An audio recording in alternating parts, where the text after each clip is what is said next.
Good morning students. आज सभी का मेरे हिंदी भाषा क्लास 9th में स्वागत है। आज हम पढ़ेंगे रसखान जी द्वारा लिखा हुआ सवैया छंद। रसखान का जन्म 1548 में हुआ ऐसा माना जाता है। उनका मूल नाम सैयद इब्राहिम था। वे दिल्ली के आसपास के रहने वाले थे। कृष्ण भक्ति ने उन्हें ऐसा मुग्ध कर दिया कि गोस्वामी विट्ठल नाथ जी दीक्षा ली और ब्रजभूमि में जा बसे। सन 1628 में लगभग उनकी मृत्यु हो चुकी थी। इस सवैये में रसखान जी गोकुल गांव के जो वस्तुएं हैं उसके प्रति अपने प्रेम को व्यक्त किए हैं, क्योंकि रसखान जी श्री कृष्ण भक्त थे। श्री कृष्ण से जुड़ी हुई जितनी भी चीज़ें गोकुल में हैं उन सभी का उदाहरण देकर के उस मिट्टी के प्रति अपने प्रेम को व्यक्त किए हैं। हम इसको इस सवैया के माध्यम से समझेंगे।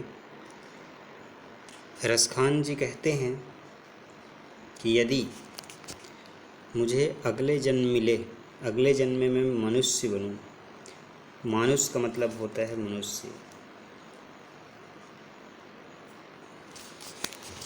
मनुष्य हाँ तो मतलब बनूं।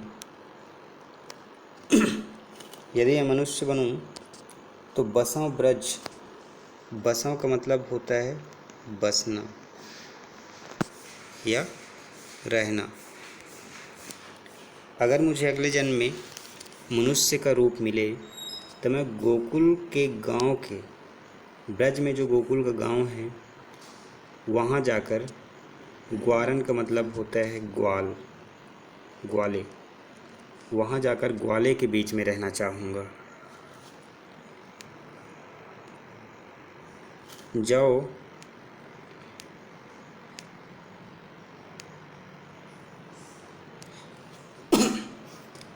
अगले पंक्ति में रसखान जी कहते हैं कि जाओ पशु हों, अर्थात पशु। पशु का मतलब होता है जानवर। यदि मुझे जानवर का रूप मिले तो कहा बस मेरो। कहा बस मेरो का मतलब होता है अगर मुझे जानवर का रूप मिलेगा तो मैं अपने बस में नहीं रहूँगा, अपने वश में नहीं रहूँगा। तो यदि मुझे पशु का रूप मिलता है तो मैं चरौ नित। चरौ का मतलब होता है चरना।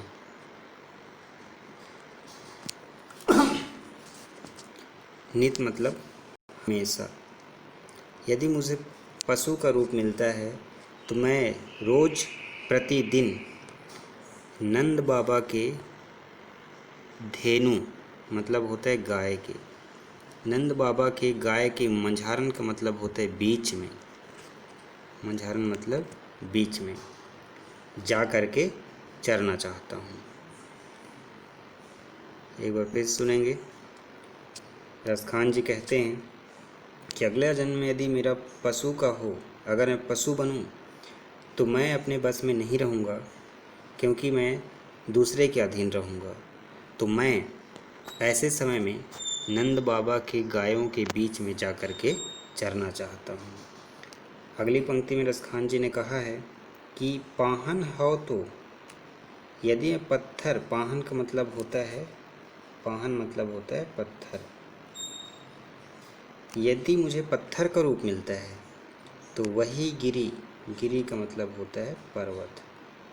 अगर मुझे पत्थर का रूप मिलता है तो मैं वह पर्वत बनना चाहूँगा जो कियो हरिछत्र पुरंदर धारण। हरिछत्र मतलब होता है, हरि मतलब कृष्ण और छत्र मतलब छाया। पुरंदर का मतलब होता है इंद्र। और धारण का मतलब होता है धारण करना। अर्थात जिस पहाड़ को श्री कृष्ण ने अत्यधिक बरसात से इंद्र जी के क्रोध से गोकुल के नागरिकों को बचाने के लिए पर्वत को अपनी तर्जनी पर उठा करके सभी लोगों का जीवन रक्षा किए थे, अर्थात वही पत्थर बन करके मैं वहाँ गोकुल में रहना चाहूँगा। अगले पंक्ति में जाओ खग, खग का मतलब होता है पक्षी, खग मतलब होता है पक्षी। हाँ तो बसेरो मतलब बसना, रहना। करो मिली, मिली करो मतलब मिल करके।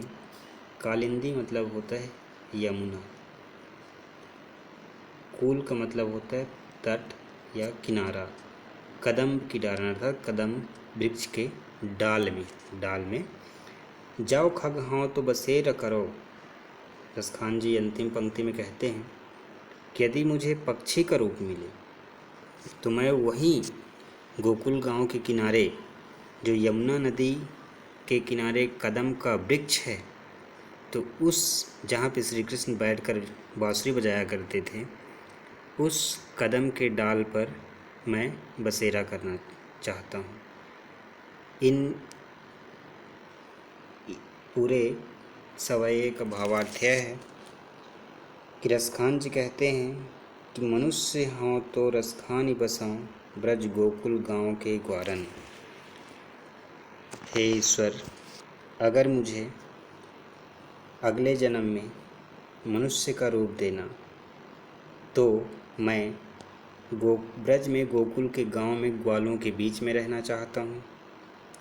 यदि मैं पशु बनूं, क्योंकि मैं पशु होने पर अपने बस में नहीं रहूँगा, इसलिए नंद बाबा के गायों के मध्य में नित्य हमेशा चरना चाहता हूँ। यदि मुझे पत्थर का स्वरूप मिले तो मैं उस पर्वत का रूप धारण करना चाहता हूँ जिसको श्री कृष्ण ने गोकुल के लोगों की रक्षा करने के लिए, इंद्र के क्रोध से गोकुल के लोगों की रक्षा करने के लिए उन्होंने अपने तर्जनी पर धारण कर लिया था और उस पर्वत को छत्र के समान अर्थात छाता के समान बना करके लोगों की रक्षा की थी। इसके बाद यदि मुझे पक्षी का रूप मिलता है, अगर मैं अगले जन्म में पक्षी बनता हूँ, तो मैं यमुना नदी के किनारे जो कदम का डार है उसमें बसना चाहता हूँ। तो प्रस्तुत सवये में रसखान जी ने गोकुल के सभी वस्तुओं से, गोकुल के सभी चीज़ों से श्री कृष्ण के संबंध में अपना प्रेम व्यक्त किए हैं और वह अपनी संपूर्ण जीवन किसी भी रूप में गोकुल में बिता देना चाहते हैं। अगला सवैया हम अगले दिन पढ़ेंगे।